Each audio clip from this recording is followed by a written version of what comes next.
भारत के तार दिहले भीम जी कलम से।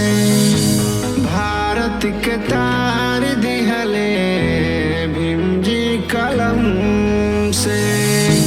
दुनिया के ताना सही, दुनिया के ताना सही, सहले जखम के।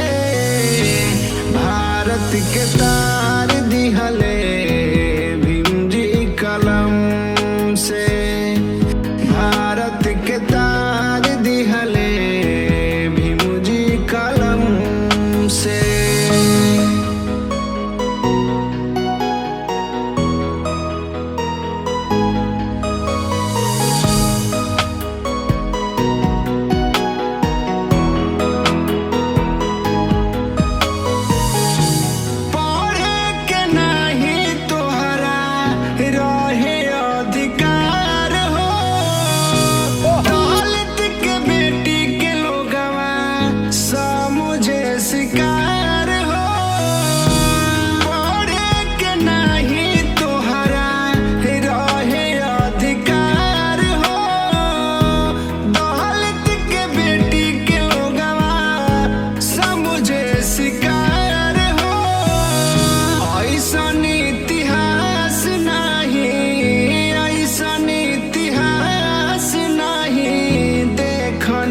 कसम से भारत के तार